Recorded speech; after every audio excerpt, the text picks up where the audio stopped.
Here, here.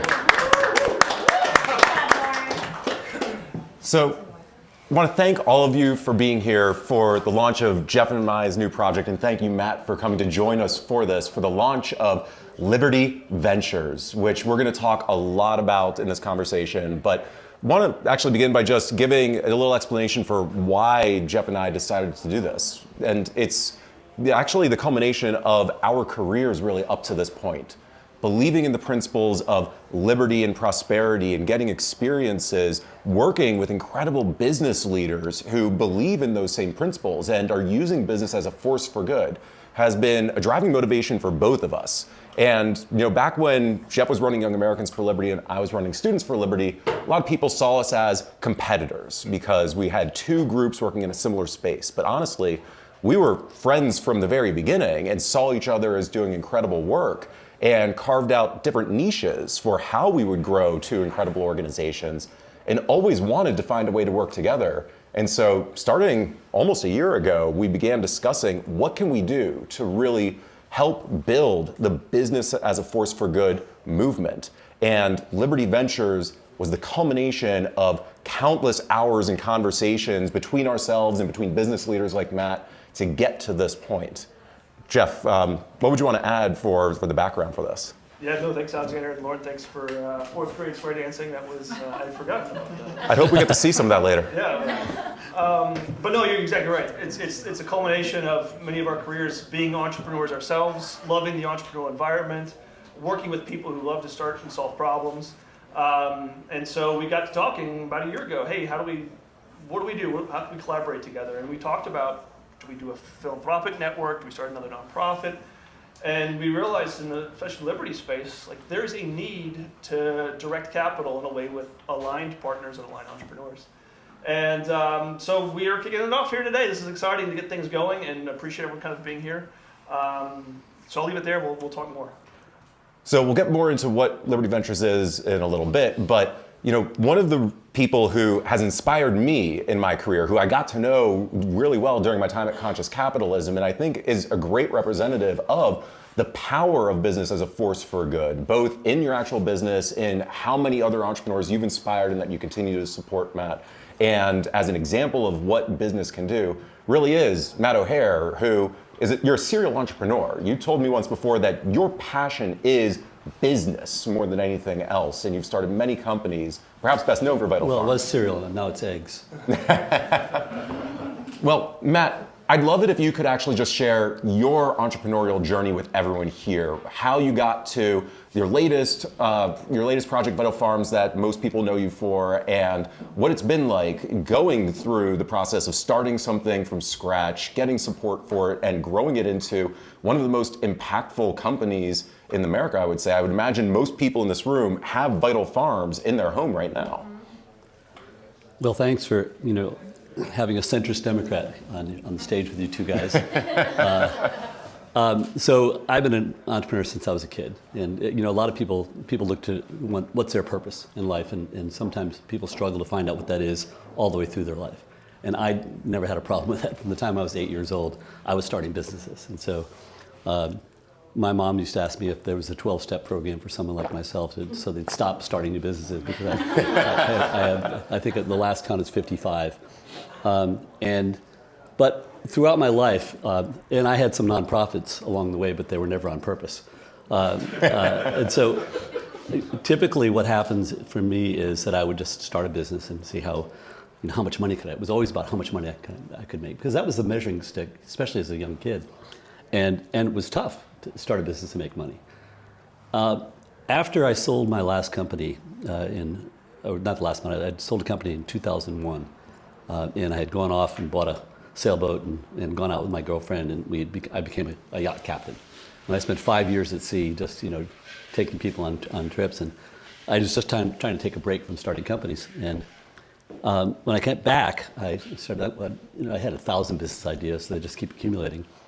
And I was trying to figure out what I wanted to do next, and I had an idea because I had tried egg. I had a farm where I had chickens wandering around in pasture, and they were delicious. Their eggs were delicious because they had this diet that was varied.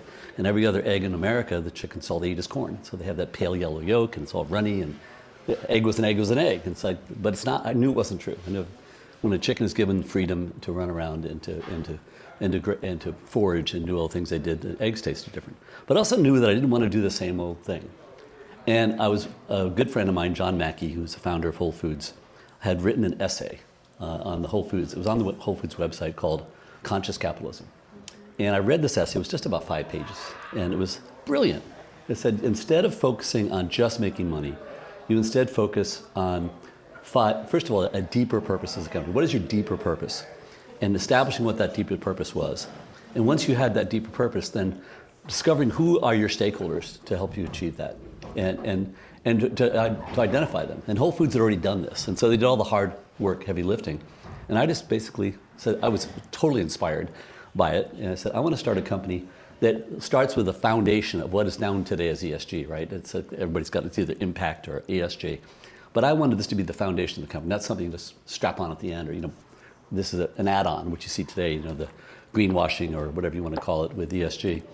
But I wanted to be the base of the company. And so we're going to treat our 5 stakeholders the same. We established those as our customers, our shareholders, yeah, they're a stakeholder, our employees, which we call our crew members, our vendors, which hadn't really been done much before. Treat the vendors the same way as you treat those other people.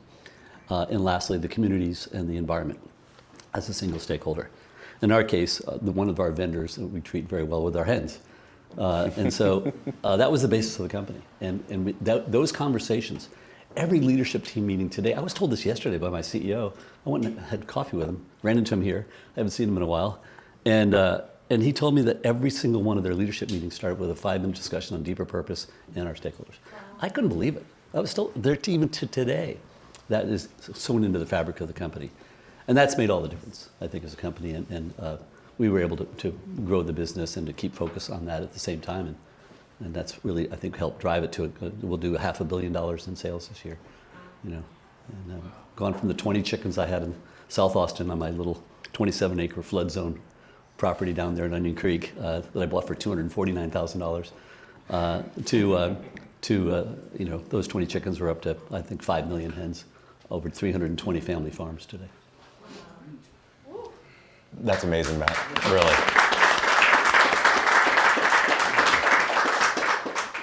Now, starting 55 businesses, you said you started some nonprofits unintentionally, and even with Vital Farms, I'm sure there were lots of challenges that you faced along the way.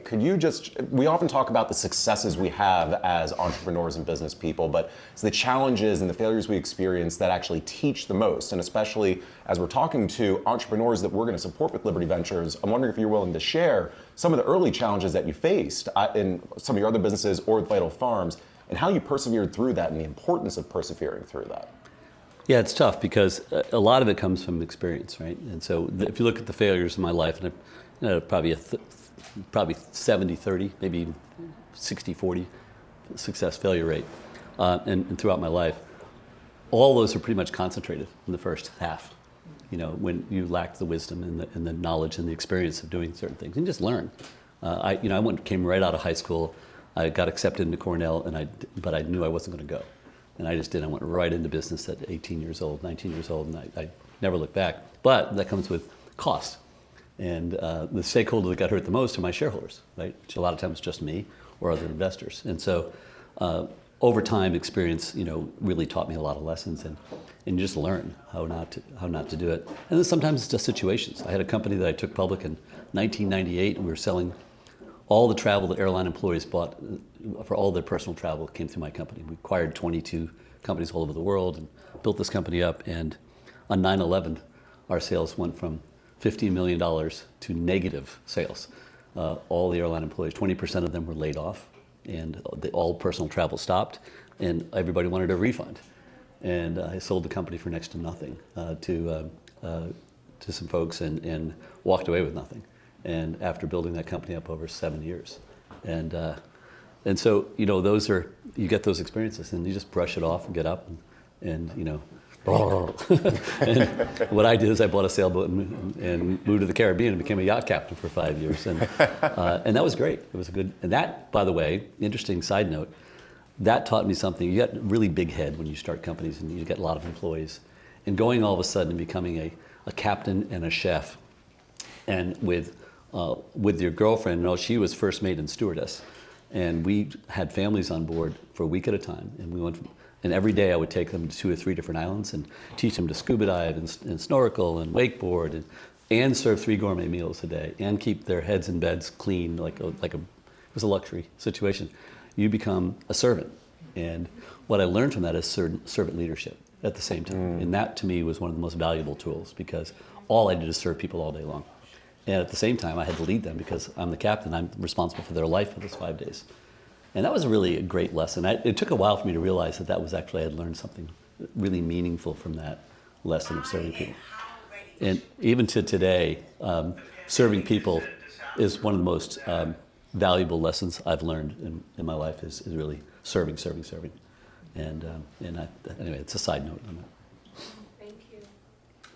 Thank you for that. And beforehand, Jeff, we were talking beforehand, getting ready for this. You had a phenomenal question for Matt about him as an investor now that I think really informs what we're doing, and would love for that to go next. I mean, it's also my own self-interest. That's why I asked. Was knowing that we're now looking for entrepreneurs and accessing early stages ideas. I'll ask the question again: when you, as an investor and looking for other entrepreneurs, what are those distinguishing qualities you're looking for? How do you diligence someone who comes up to you and say, "I have a great idea. I want an investment"?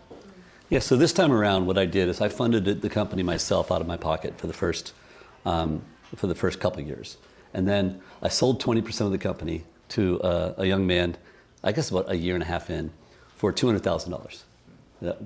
By the way, that $200,000 investment in his part's worth over $100 million today. So I think it was a pretty good deal. But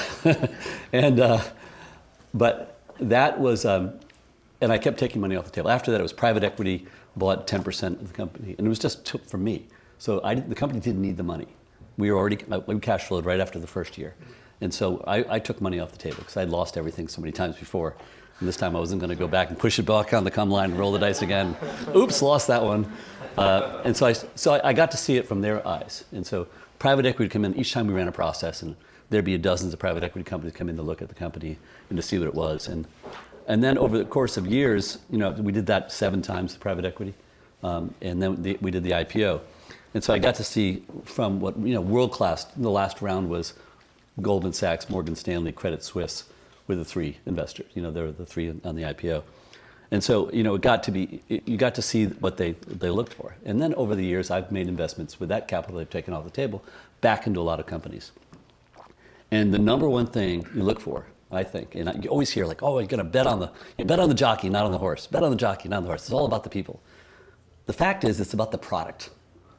You got to have a great, great product. And if you don't have a great product, forget it.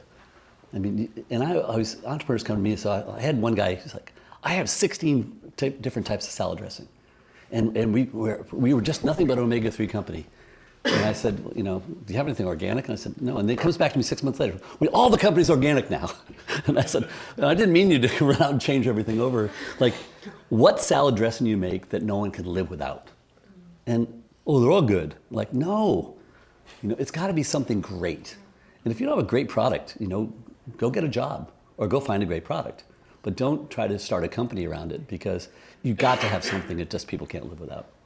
And when I started selling our eggs, here I could fit 22 cases in my Subaru, and I'd take them around and sell them to restaurants. And I'd knock on the door and said, our case was $49. It was $3.90 a dozen, and no one had ever paid that much for eggs in their life. Every egg was 99 cents. And they said, why would you pay that much? I said, because they're different. Like, what do you mean different? Egg is an egg. No, they're not. Here's a case. And it took forever. Now, and then when I went to Whole Foods, the head of all of Whole Foods buying for food said, you will never, ever be able to sell an egg ever in Whole Foods for over $5 a dozen, ever. And we are now, Whole Foods buys $120 million worth of eggs from us a year. And to put it in perspective, when I went into Walmart, they said 8 dozen a week is a success in Walmart. If you can sell 8 dozen a week, we're a success. And we want you to take your 15 dozen case down to 9 dozen, because we think it's too big. You can't do 8; it has to be. And so we actually designed a 9 dozen case for them. So in consumer packaged goods, anything over 4 or 5 units a week is a huge success. Take a guess on the average Whole Foods sold last week. Well, guess anybody? Anybody? Walmart or Whole Foods? Whole Foods. Average store nationwide. 325. Anybody else? 903. Dozen per store last week. It's shocking, you know. And there was like no, and our eggs are average price at Whole Foods was about $9 last week, $8, something like that. So it just shows that, you know, if you have a quality product and it stands aside, it still stands apart. And that's because it's we stuck to our core values all the way through. Every single one of our birds has 108 square feet outdoors on pasture and under trees, not just on lawns, but under trees. These are Southeast Asia jungle fowl. You know, they don't want to live on a fairway. They want to live in the woods, and that makes all the difference in the quality of the product. So I want to dig into this a little bit more because, you know, Peter Thiel has a famous question: what's your most controversial opinion that no one else believes? And what you've just shared after talking to so many other investors preparing for Liberty Ventures launch, you're the first person to say that. I've heard so many people say it is about the people more than anything else. Why do you think so many other people look at this differently from you?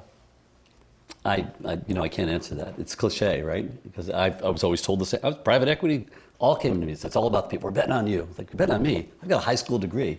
What are you, out of your mind? I barely got out of high school. And when I did, I ran as fast as I could. I mean, it's crazy. And I've had a lot of failures. Are you out of your mind? But yeah. The other thing I would say when it comes to people is I really would go for more experience. I mean, it's true. The older I've gotten, the better I've gotten in business. It's just absolute truth. It's just experience. And then I would look for someone who's had failures, because I don't trust someone who's never had a failure. I say that I invested in John Mackey's new company. He's had Whole Foods, and now he's got the new company. I kind of wish he'd had a failure in there, but he really hasn't. I think having failures is a really good, really builds character, and really makes you humble, and really makes you see things differently, than those that haven't had that failure. And I've got so many failures. You really need to invest in me. I have so many failures. Do you have a question? No, go ahead. Okay, so I actually don't know how we are doing on time, but let's take a moment actually to explain what we're doing with Liberty Ventures, and then would love for you to weigh in on this, Matt.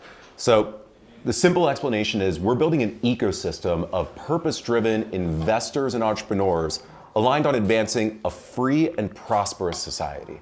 Now, I actually want to be really clear, because I appreciate you calling out, Matt, that you're a centrist Democrat here. Jeff and I are libertarians, and we want to be clear that Liberty Ventures isn't approaching this with a sense of, let's have a litmus test where we need people to agree with a certain policy positions or anything like that for them to be a part of this community that we're building. It is about being principled and committed to the concept of liberty, and we take a big tent approach to that, like we've always taken in our careers. And I think you're a great example of someone who is liberty aligned in many ways. We were talking about that beforehand, and a great example of driving a very successful business that is creating a freer, more prosperous world. You even said in your remarks, it's about chicken's freedom making for better eggs in what you're doing. So I want to start there, but then Jeff, turn it over to you to explain why we're starting this as an angel investor network, because we had a lot of conversations about this, and why we're not just going out and raising a fund to kick this off.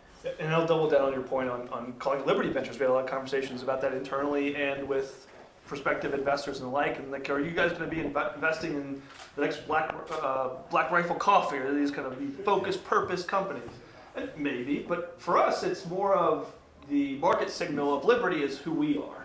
This is a representative of our value set, and it's going to attract people to us, the right people to us, and it's also going to turn away the wrong people. So I don't think there's any need for us to, as I said, have a litmus test, right? We're Liberty Ventures, and that's kind of the market signal we send to the broader space. And then secondly, on where are we focusing, it's at the seed, pre-seed stage. We want to start with entrepreneurs and go on that entrepreneurial journey. That's our background. It's the 0 to 1. It's big, bold idea, big, bold vision. Let's go build it. Let's go create it. And especially today's ecosystem. Right now, you have Silicon Valley Bank crashing, ventures in kind of dangerous spot right now, and thank God we didn't start this 2 or 3 years ago, right? When we were at the top of the market and we had all these commitments, and we're looking at our, all these companies now are having to be devalued. So the idea of building this ecosystem of aligned investors, of aligned interested entrepreneurs in a very broad sense, and starting at a seed, pre-seed stage to Matt's point of experience, like that's what we know, and I feel like in our careers where we don't have long track records, we can point to a venture capital success, and we've been involved with the venture space for a long time, helped start a fund myself, but never truly in the give me $50 million and we're going to put it to work and do it the right way. How we're structuring this is an angels network. And we want to build that ecosystem. We want to bring in those advisors. We want to bring in that space so we can start walking the journey with early stage entrepreneurs. And that gets me excited. That's what gets you up every day and motivated. It's to find and work with aligned entrepreneurs who are going to make a better, more free society. So that's why I'm fired up about the idea. I'm fired up to as even quietly as we've suggested, just to see the deal flow and the companies that are coming through. It's amazing when you raise your hand and say, hey, we have money, who comes knocking on the door? And just conversations with investors and then with our networks of just what's coming across our desk is really cool to see. And so, and the timing is just somewhat coincidental with the craziness going on in venture, but best to start at the bottom than start at the top. And so I don't still think that we've hit the rock bottom yet, but we're getting going and building an ecosystem at this stage, which is really exciting. So glad everyone's here and glad everyone's excited to potentially participate. We're looking for investors to join the Angel Syndicate, and we're also looking for entrepreneurs. And we're going to connect both and build this ecosystem. So to emphasize a few points, because that was all absolutely fantastic, what Jeff just said. Number one, we are excited about building this angel investor network and building the ecosystem of investors and entrepreneurs, and we have visions for how to expand this. We do have big plans to add on to that, but being experienced ourselves, we know it's important to prove that we're able to do this, to prove the concept out first, which is why we're taking it step by step, and you're going to see a lot of evolution with this idea as we go forward with this. And secondly, Silicon Valley Bank is the elephant in the room here. Some people actually even told us over the weekend, this is a crazy idea. Now is not the time to get into venture. But we were talking over the weekend as well and said, no, actually, this is the best time to get into venture. Valuations are going to be better than they have been in a while. Startups and entrepreneurs are still out there and need funding and support, and a lot of people are going to be scared and running away. But this is actually the time to go in and help the great ideas out in order to build them up. And so if anyone is interested in either joining the investor network or pitching your deal to us so that we're able to review it, we have applications now up on our social accounts. GoDaddy is still connecting with Squarespace. Our website will be up as soon as that's done, where you'll be able to do it as well. But we invite you to come in and join and be a part of the community. And Matt, I see you're ready to jump in on this. Well, the latest news on Silicon Valley Bank, by the way, is that the only people who are going to get hurt are the shareholders of Silicon Valley Bank. That's it, the company. Every one of the the depositors is getting 100% of the money back. And that was just disclosed today. But I wonder how that would work with the libertarian leadership in this country right now. It's the federal government. It's the feds ultimately coming in. Yeah, FDIC is going to come in and cover the whole thing. Well, So the taxpayers aren't going to be on the hook because of yes, right? FDIC is an independent organization, so it's an independent insurance, and you pay that insurance in as part of the cost of working, being a depositor in a bank. And so they only insure up to $250,000, but they're going to cover 100%. I've seen a lot of libertarians this weekend who've been invested, have some touching it at Silicon Valley Bank, running quickly for government bailouts. It's amazing how quickly the Well, it makes sense because it could shake the whole economy. Right, So, it's absolutely. but it's not the same thing that happened during 2007, 2008, where they actually bailed out the shareholders, which I never agree with. I think it's a bad. If you make an investment, without doing the further diligence, you deserve to lose it. I've lost investments my whole life. I didn't get covered. But I do think that a lot of investors are going to be scared given what happened because of the uncertainty involved in this. There's still a lot of chaos in the startup market as a result of this. So I'm curious, how have you been looking at everything that happened the last few days, and how are you going to be approaching investing going forward? Well, I was riding a bike in Vietnam until about 48 hours ago, so eating great food and visiting with some wonderful people over there. So I wasn't. I just sort of started seeing it, and then of course I got about 20 letters from different companies I've invested in who were writing to make sure that I knew that they didn't have their deposits in Silicon Valley Bank. But yeah, I think this whole thing's going to blow over quickly because of the rapid move of the administration and covering those the depositors and getting them a safe. Because we make deposits. I mean, Vital Farms is $96 million in PNC Bank. Virtually all of our proceeds from our IPO from 2.5 years ago are still in one bank. So we're not really covered, and there's no way to get it covered. And so you're basically putting trust in the banking system. And at the end of the day, the reason why Silicon Valley Bank went up is because probably the regulators did fucked up. Okay? So it's part of their fault. I mean, these guys shouldn't have been doing the things they're doing, I'm assuming. I didn't do a deep dive. But, how do you get in that much trouble so quickly? And making bad loans, it's pretty much how it's done. There are a lot of libertarians making that case already. Yeah, absolutely. But one more question for you from us, and then hopefully we have time for questions from the audience. But one of the things that we've emphasized in what we're building with Liberty Ventures is the community of investors, the community of entrepreneurs, and finding ways to connect them. And I know that you've been a part of so many different business communities over your career, YPO, Conscious Capitalism, and probably many more. I'm wondering if you could just share a little bit about how that's impacted you, that's helped you along the way with your career, and what's been most valuable about being in communities with other business leaders to think through your businesses and who you are as a leader. That's a good one. If I look, you hit the two that I think had the biggest impact on me. Young Presidents Organization, I don't know why they let me join, but they let me join in 1992. And I was just a kid. I was the second youngest member. The youngest member was Michael Dell. And he was just getting started in his computer business. But that organization has been very helpful to me over the years because there's 65,000 CEOs around the world, including, I'm doing some business in the Bahamas right now, and the Deputy Prime Minister's in my chapter, and there, because I'm in that chapter and in the Austin chapter. So that's been very good. They have a lot of leadership program, a lot of really good, solid trust between the members, and it's a really great network of people built on building a company to a certain size before you hit 40. And so it's been over 30 years since I joined that. And then Conscious Capitalism, as I said when I first started, was just an essay John wrote, and then became a best-selling book. And then the organization was established. And I've been going to the Conscious Capitalism CEO event since 2008. That's been that conference that you led for 6 years. It's just gotten better and better and better. And it's like a TED Talk. It's 48 hours long. Some of the best people I've met in my life have been there, and I always say that the best part of that is the conversations in the hallway, as much as it is sitting in the hall listening to these incredible leaders speaking. So, and I've made a lot of lifelong friends. And so that it's sort of like one nourishes the mind and the other the soul almost away, and it's very inspiring, both of those. And so the other thing is don't waste too much time in too many of these organizations. That's the other thing. They can just draw you down. When I walked into the conference hall yesterday, I thought to myself, we have this line, it's like, everybody reaches their certain number of outdoor rock and roll concerts they can go to in their lifetime at a certain age. I reached mine in 1975, and I feel the same way with anything with a badge, I'll hang my badges on my door, and some of those badges are like, oh my God, in a single year you can have, I don't know how many.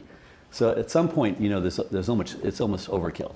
And so I would be very selective in what you pick, and be wise about it, and then spend your time wisely, because that's all we have is time. And it's a commodity that you just can't get more of. Well, maybe just double click on the ecosystem too, because we both have backgrounds in building youth organizations, student organizations, and large networks there. We've been both kind of early stage business leader, next generation business leader networks that we helped form. And so that's what I guess is some of the excitement for me, is the excitement of in our liberty movement. No one's really organized around kind of a for-profit means. It's either for social change or it's some sort of kind of liberty-oriented project. But no one's talked about bringing together investors and entrepreneurs around these ideas of making a more free and open society. So there is an exciting opportunity to kind of leverage our current networks, but do it in a purpose that's to make a profit at the end of the day. And to be able to do it in a way that's going to be a force multiplier for wealth creation. And so just double down the ecosystem component of it. Yes, just to build another ecosystem for our movement that's going to lead to more profitable entrepreneurship is a very exciting concept, and looking forward to working up with you, Alexander. Me too, Jeff. I have no idea what the time is, but let's take some questions from the audience, whatever time it is. So, 5:30. all right, so we're about at time, but let's take some questions. Anyone have any questions for either us or Matt? Yeah, Avik, great to see I you. got a question. So explain to us why eggs are becoming more expensive. Because they're worth it. No, 60 million laying hens have been killed in the last 6 months because of avian influenza. And so avian influenza is a disease that's passed by the birds flying in the three flyways. They summer in the Arctic, and then in the fall they start moving south under the Pacific, the Mississippi, or the Eastern flyway. And as they come down through those three channels, they carry avian influenza in their gut, so the ducks and geese, and they deposit it on the ground with poop, and that poop dries and blows into the fans in these factory farm chicken houses, and the flock gets sick. You can see it, and when it happened in Holland years ago, you can see it happen where the input parts of the fan, that part of the house, as it goes down the warehouse, all the birds end up getting it.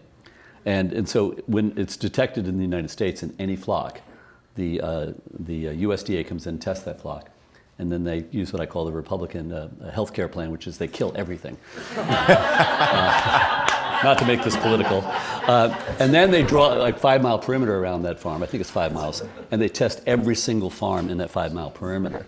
And if any bird is sick, they again evoke that plan and kill all those birds.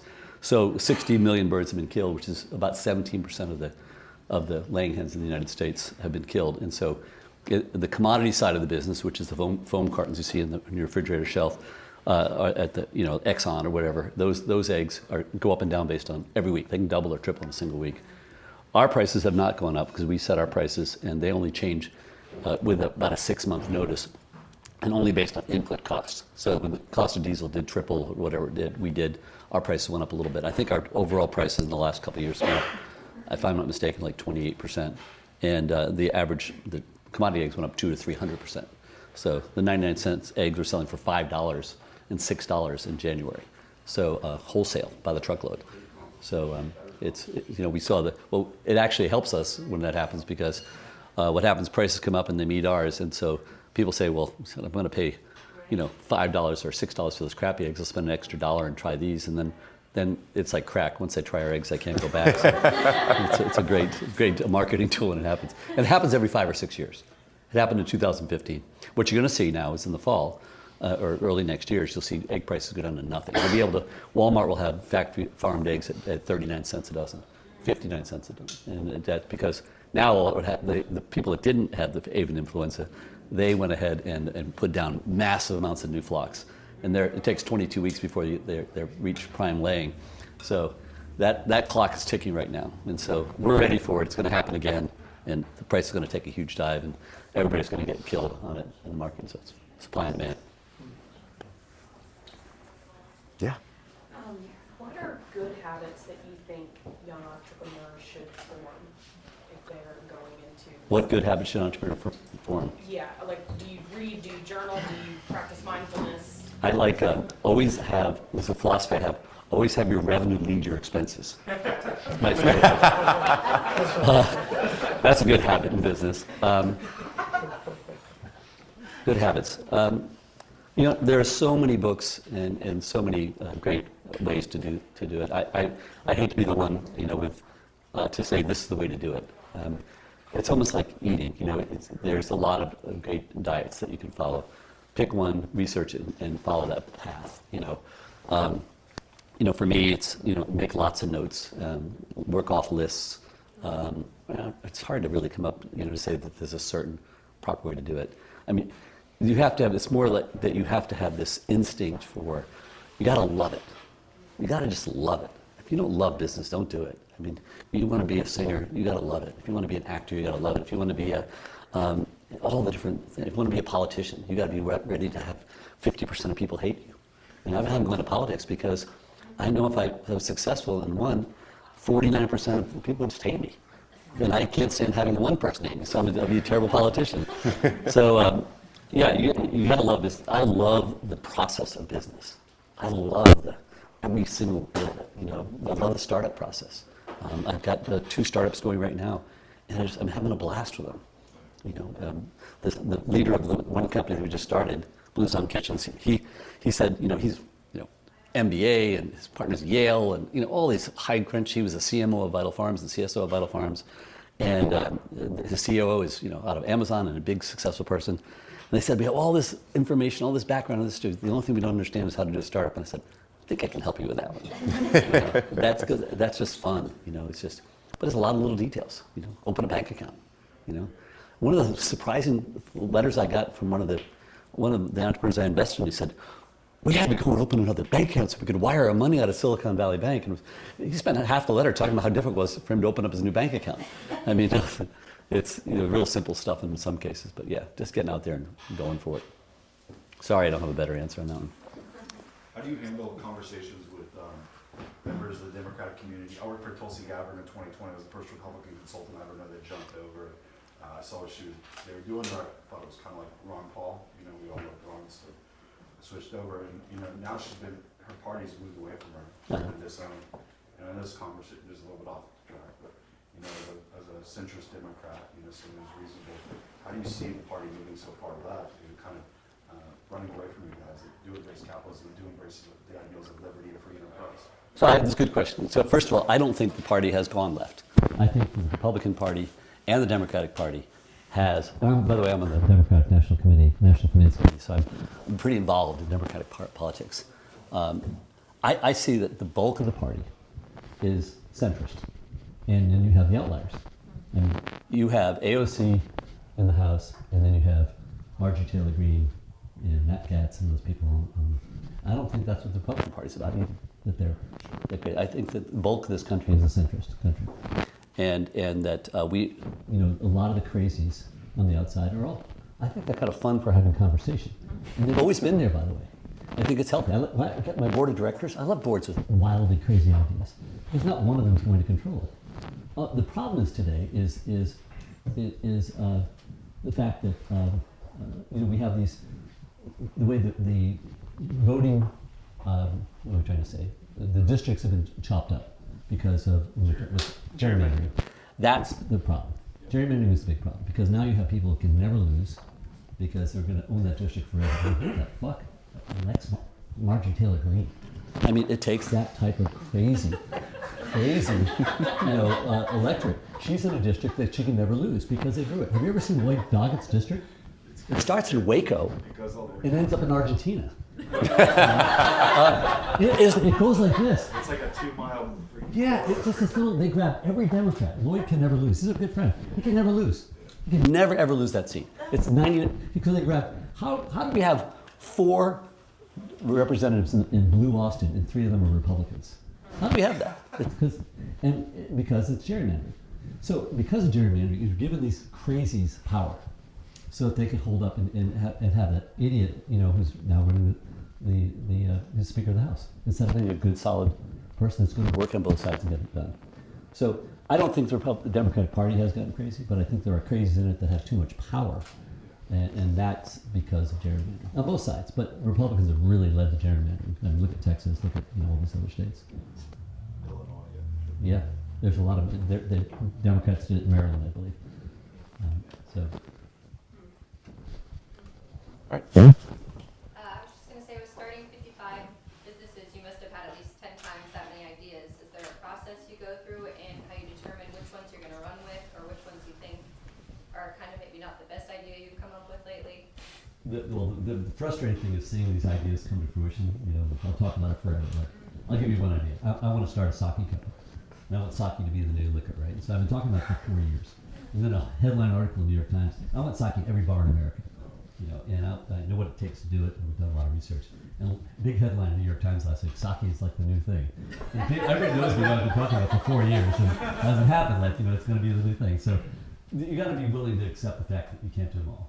And I've seen so many of my ideas be done by other people successfully, and I love it. Because an idea is just an idea.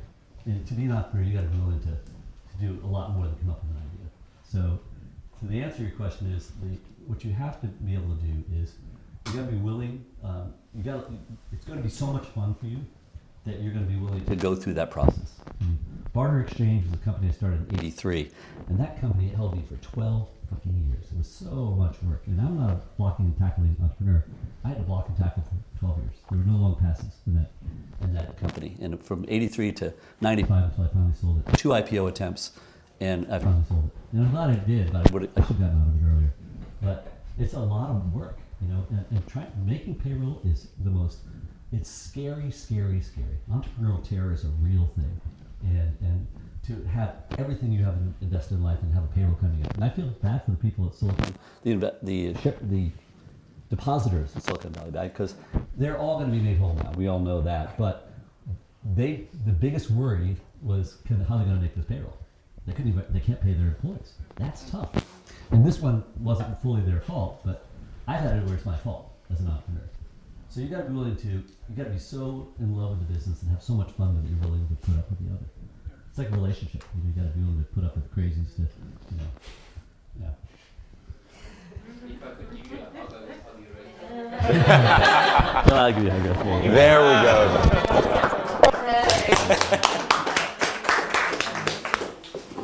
And I think there was one more question over here, and then I think we've got a little surprise for everyone to wrap this up. I don't know if this preempts a surprise, but I'm going to ask a question about ESG and policy. A what? So, ESG and policy. Yeah. So, what's the question? Just to say that there's a range of political spectrum here. I've sort of only heard the Republican side. President Biden used his first veto for ESG. I'm curious if you have a position on it, if at all of you have a position on it. And if you don't want to answer that, then where is this going to be as you're starting these companies with purpose? Where is this going to be in a few years? So what happened with ESG is, first of all, I was on a panel once, and we called it impact investing. I was asked to do a panel in Florida, and I didn't realize that the name of the organization I wanted to sit on was ESG. And I finally turned to my panel member in the middle of the conversation on the panel. Said, "What does ESG stand for?" I had no idea, because it's a new thing, right? It's just, and then when we started going public, all the banks are doing a bake-off between the 8 biggest banks, and Goldman, all of them would come in, and they had this whole thing breakdown on ESG. And I said, "What is the big?" It's $12 trillion is locked up in these funds. And this is in 2019, 20. That didn't have a place to go. I said, what are they investing in? They're investing in Clorox. And they invested in Starbucks. So why Starbucks? Goes because they pay $15 an hour. That was their whole thing. So, but the real problem is with the companies themselves. We started Vital Farms. Our foundation was, in essence, ESG. Okay, our foundation of it was what we call impact investing or conscious capitalism. Lots of names for the same thing. But what other people do now, they try to greenwash it. So they add on, like, okay, we're going to add on ESG as a component. We're Exxon. We're drilling in the Arctic National Wildlife Refuge, and we're going to do some carbon offset credits, and it's going to make us an ESG company. And so there's a lot of hypocrisy in it. There's a lot of bullshit in it. In fact, we just changed. We have an ESG person in our company because we have to attract these funds, and so there are boxes you have to check. And even though we're doing the right thing, it's a checkup. And it's like, oh, we aren't doing something over here, which really makes sense. A lot of it did make sense. And as a B Corp, we were focused on a lot of, we get a score. And so, so there's a lot to be learned about it. But the real thing is that make it part of your soul and not part of your, a new appendage that you added on. And in terms of the political aspect of it, I think that a lot of these organizations have gone overboard on it. But I also think that you got to look. If you're going to, like the state of Florida said, they're not going to invest in BlackRock or somebody who has an ESG mandate, and that's there's a lot of bullshit involved in that. And so, yeah, I don't know from a political standpoint, but I know from a business standpoint, you got to build your business to serve all your stakeholders. And if you're doing that, you pretty much are going to be covering your ESG mandate, if you have one. So I actually love this as a last question because it gives us a chance to talk about the kinds of entrepreneurs and businesses we want to invest in here. And the way I approach this is thinking that so many terms these days are incredibly loaded and mean different things to different people. Tell them what ESG means. Exactly. It means something totally different for each with individual. the acronym, that maybe people don't know. Environmental, social, and governance. Yeah. And what each of those terms mean or how you apply it, you talk to a dozen different investors, you're going to get 24 different answers. You talk to politicians, you're going to get different answers. And so it becomes very problematic, I think, for us to say, what do you think about ESG, as though it means something in one particular way. And that's actually, I think, a really big problem for us. Now, what I will say is, I care about the environment. I care about social policy. I care about governance. I am a conscious capitalist. I ran conscious capitalism for 6 years because I believe deep down in my bones, every business should have a higher purpose than just maximizing profit.